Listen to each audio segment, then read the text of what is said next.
Go. All right, my name is Caroline Ashton, and here are my cards.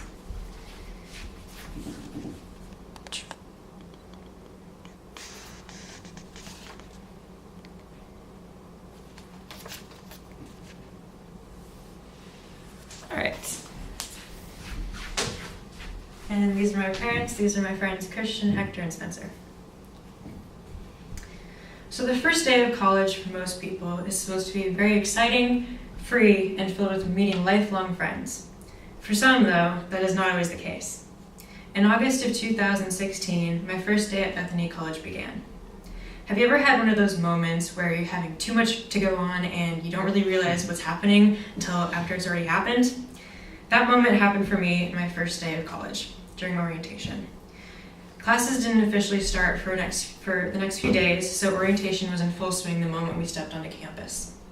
During this speech, I will share with you my experiences of my first day at college. When I first stepped onto campus, I was greeted with lots of people and lots of loud pop music. I was given a paper of things to do I had to get done before the end of the day. I first went to enrollment services to get medical records signed, papers signed, my picture taken, an ID card, and just generally make sure I was officially enrolled. Next, I had to go to a big room to learn about all these local businesses. With a town of just under 4,500 people, it's pretty easy to get to know people. I got to meet some really cool people and some really nice business owners. Next, I had to go to my residence hall and receive my key and get familiar with the place that I thought I would be spending the next 4 years at. Once I finished my list, I had a few free hours. During those few free hours, I could settle in before the next thing of orientation began.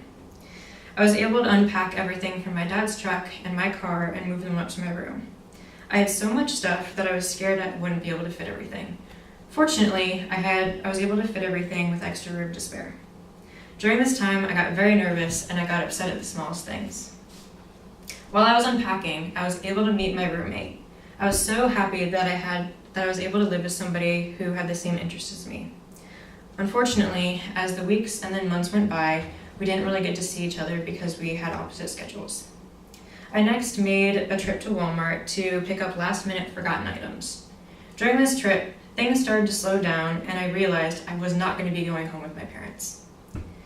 During the last part of my day, things hit me really hard and I finally realized what I was doing.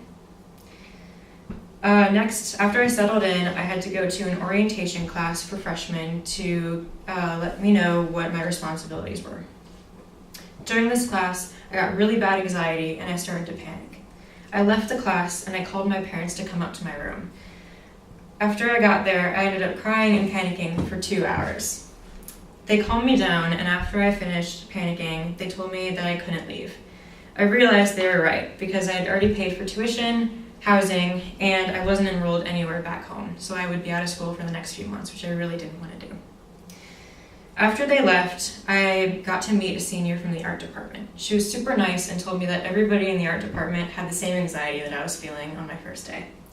She told me that I could talk to her at any time and that anybody else in the art department would be willing to talk to me even if they didn't know me. She really made me feel welcome. In conclusion, even though there were so many ups and downs during my first day, such as orientation, unpacking, and the sudden realization of what I had done, I eventually made it through the day, and eventually an entire semester. I made some really great friends, and I visited home often, and that really helped me get through what would be a very emotional and memorable few months. In the course of only a few short hours, I had successfully moved states, gotten enrolled into college, had a breakdown, and effectively gotten through it. Even though it was really rough beginning for me, I wouldn't trade moving to Kansas for anything because it forced me out of a bubble, it got me out of the town that I lived in for my entire life, and I had gotten through a difficult situation and gotten out of my comfort zone and survived. Thank you.